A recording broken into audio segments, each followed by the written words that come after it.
Hi friends, എല്ലാവർക്കും Hasina's cooking വീഡിയോയിലേക്ക് സ്വാഗതം. നമുക്കൊന്നൊരു അടിപൊളി ഈസി ബ്രേക്ക്ഫാസ്റ്റിൻ്റെ റെസിപ്പി നോക്കിയിട്ട് വരാം കേട്ടോ. ഗോതമ്പ് പൊടിച്ച് തയ്യാറാക്കുന്ന ഒരു അടിപൊളി റെസിപ്പിയാണ്. ഇതിന് കറികളുടെ ഒന്നും ആവശ്യമില്ല, വേഗത്തിൽ നമുക്കിത് തയ്യാറാക്കിയെടുക്കാം കേട്ടോ. നല്ല സോഫ്റ്റ് ആയിട്ടിരിക്കുന്ന ഒരു അടിപൊളി ഈസി റെസിപ്പി. ഇതെങ്ങനെയാണ് നമുക്ക് തയ്യാറാക്കിയെടുക്കാൻ നോക്കിയിട്ട് വരാം കേട്ടോ.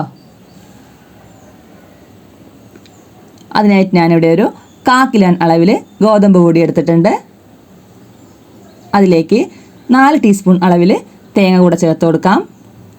ഒരു 6 പച്ചമുളക് ചെറുതായിട്ട് കട്ട് ചെയ്തത് അതുകൂടെ ചേർത്ത് കൊടുക്കുന്നുണ്ട്. കുറച്ചധികം മല്ലിയില അതുകൂടെ ഒന്ന് ചെറുതായിട്ട് കട്ട് ചെയ്തിട്ട് അതും കൂടെ ചേർക്കാം. ഒരു വലിയ ഉള്ളി ഇതുപോലെ ചെറുതായിട്ട് കട്ട് ചെയ്തത്, 1/2 ടീസ്പൂൺ അളവിൽ ഉപ്പ് അതും കൂടെ ചേർത്തിട്ട് നമുക്കിത് നല്ലപോലെ കൈവച്ച് അമർത്തി മിക്സാക്കി എടുക്കാം കേട്ടോ. ഇനി ഇതിലേക്ക് ആവശ്യത്തിന് വെള്ളം ഒഴിച്ചിട്ട് നല്ലപോലെ കൈവച്ച് അമർത്തി നന്നായിട്ടൊന്ന് കുഴച്ചെടുക്കാം കേട്ടോ. ആ ഉള്ളിയൊക്കെ നല്ലപോലെ ഒന്ന് സോഫ്റ്റായിട്ട് കിട്ടണം, അതിനാണ് നല്ലപോലെ അമർത്തി കുഴയ്ക്കാം. ഇനി ഇതിലേക്ക് 1 ടീസ്പൂൺ അളവിൽ ഓയിൽ കൂടെ ചേർത്തിട്ട് നല്ലപോലെ ഒന്നുകൂടെ കുഴച്ചിട്ട് നമുക്കിതൊന്ന് 1/4 മണിക്കൂർ ഒന്ന് റെസ്റ്റ് ചെയ്യാൻ വെക്കാം. ഞാനിത് നല്ലപോലെ ഒന്ന് കുഴച്ച് നമ്മുടെ മാവൊക്കെ സെറ്റാക്കി വെച്ചിട്ടുണ്ട് കേട്ടോ. ഇനി ഇതൊരു 1/4 മണിക്കൂർ ഒന്ന് റെസ്റ്റ് ചെയ്യാൻ വെക്കണം.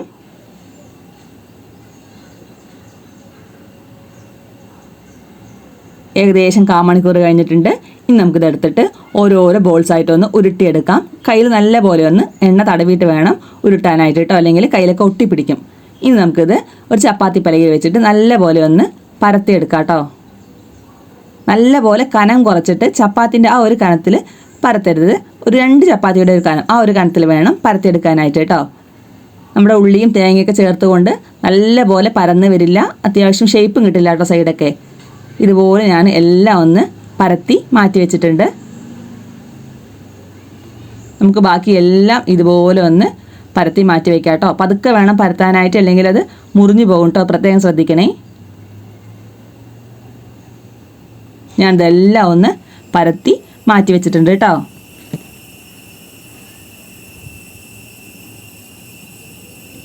ഇനി നമുക്കൊരു പാനിലേക്ക് 1 ടീസ്പൂൺ അളവിൽ നെയ്യ് ചേർത്ത് കൊടുക്കാം. നല്ലപോലെ ചൂടായതിനു ശേഷം അതിലേക്ക് നമ്മുടെ ഓരോരോ ചപ്പാത്തികളായിട്ടൊന്ന് ഇട്ട് കൊടുക്കാം കേട്ടോ. സിമ്മിൽ വെച്ച് വേണം വേവിക്കാനായിട്ട്, അല്ലെങ്കിൽ പെട്ടെന്ന് കരിഞ്ഞു പോകും കേട്ടോ.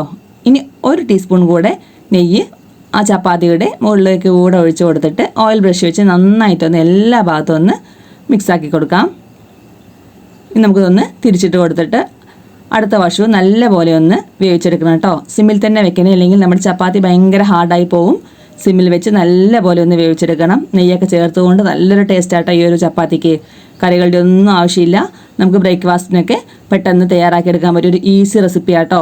തിരക്കുള്ള ദിവസങ്ങളിലേക്ക് നമുക്കിത് വേഗത്തിൽ തയ്യാറാക്കിയെടുക്കാം. യാതൊരു കറിയുടെയും ആവശ്യമില്ല കേട്ടോ. തേങ്ങയും ഉള്ളിയൊക്കെ ചേർത്തത് കൊണ്ട് നല്ലൊരു ടേസ്റ്റ് ആയിരിക്കും. ഇതുപോലെ നിങ്ങൾ തയ്യാറാക്കി നോക്കിയിട്ടില്ലെങ്കിൽ എല്ലാവരും ഒന്ന് ട്രൈ ചെയ്ത് നോക്കണം കേട്ടോ. ഒരു അടിപൊളി ഈസി റെസിപ്പിയാണ്.